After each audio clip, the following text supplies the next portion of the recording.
bouncing and popping, nigga, you can't stop. Bow.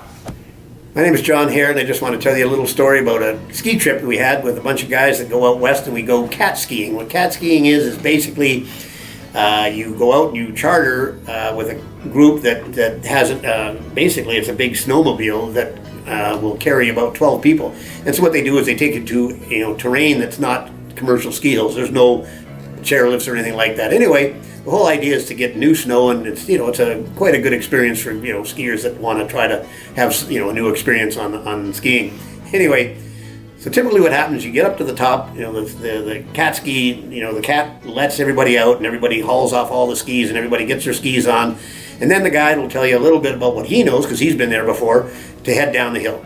Anyway, basically, normally what happens is you've probably got some open area, maybe 100 yards, 200 yards, and then you end up normally going into trees, and you never know what you're going to get once you get in the trees.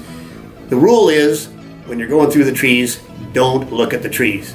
Look at the space between the trees. And the idea being that if you look at the trees, you're going to hit the trees. So anyway, that's the rule they always seem to tell us, which I'm thinking, wouldn't that be obvious? Regardless. Anyway, so now that the group breaks up, we got sort of three ways to go down this one hill. There's a left way, there's a middle way, and there's a right way. And so right way, no pun intended. That probably would have been the right way to go.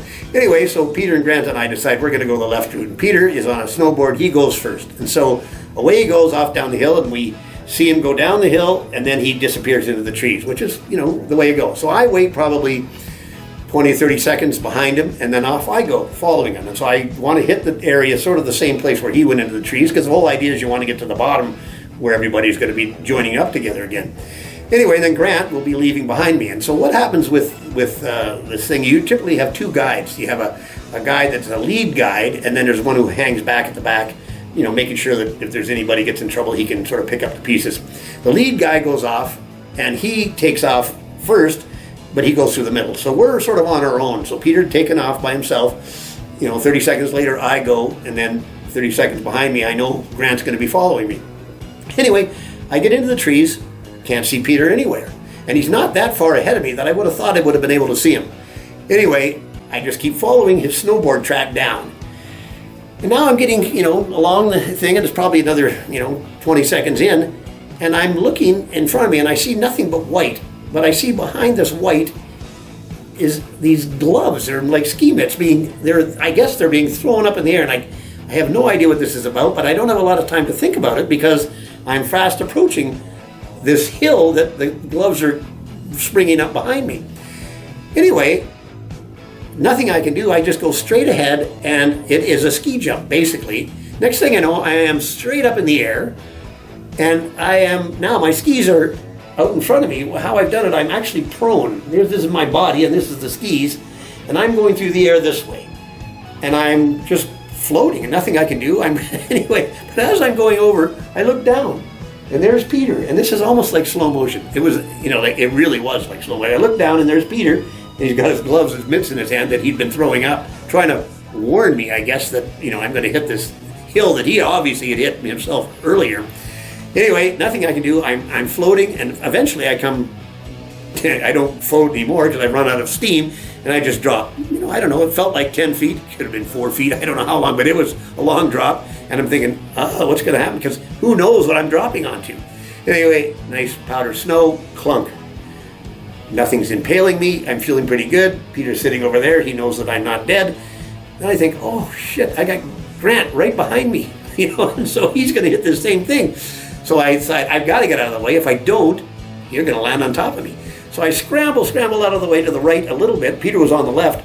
And I just get out, and I'm sort of looking up, and there goes Grant. And he is doing the same. But he's not coming ski first. He's actually coming head first. So he's gone over, somehow managed to get himself, I guess he thinks he was going to land it with his, on the skis. Well, unfortunately, his head has gone too far over, and now he's coming down, and he literally landed on his head. And we're thinking, oh, my goodness, what happened? So eventually he tumbles to a stop, and that's the end of him. And we're sort of, well, is he okay? Well, he sort of rolls over, and next thing you know, he's dusting off, and he's fine. So the three of us are looking at each other, and we've all seen each other. And I know when he was going over us, he was looking down and seeing I'm on the right side, Peter's on the left side, and he's just about doing a flip in the air. And once we all realized that we're fine, we just broke into laughter like you couldn't believe. In other words, it was so amazingly stupid that we hit this thing, and it was too bad that nobody could see what Peter did. Peter and I got to see what Grant did, and Peter got to see what I did. Anyway, so now we're all in a lump laughing. Well, the guide at the top, now he's the one that's supposed to come and pick up the pieces if there's any injuries or anything like that.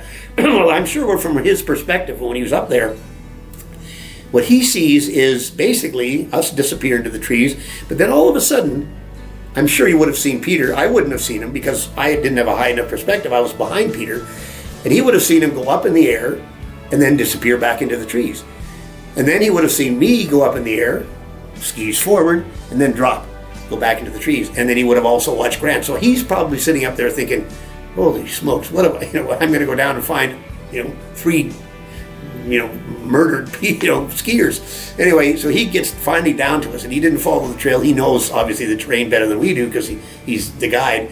I guess he came in from the side, so he didn't have to hit the same stupid jump we did. And he comes up to us, and when he got there, we are still laughing as hard as you could possibly laugh. And I guess he's thinking he's going to find us all broken up, which was certainly not the case. Anyway, a very funny story from our perspective. Probably would have been more funny had you been there.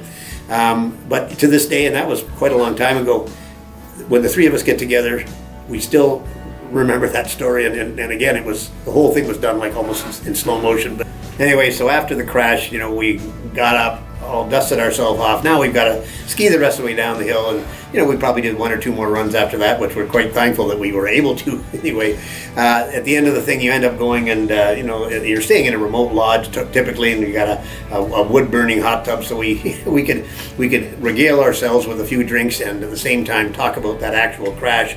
And I think that was sort of entertaining to the rest of the group that hadn't been there to see it directly. But anyway, so that's sort of just a fun thing. We're a bunch of older guys. I mean, now I'm 73, and the 2 other guys that were crashing with me are probably a couple years older than that. Still doing it, still out there. As a matter of fact, they were out this year. We have a ski trip out to Banff every year. This is, I think it was their 57th or 58th year. I missed it this year. Went last year.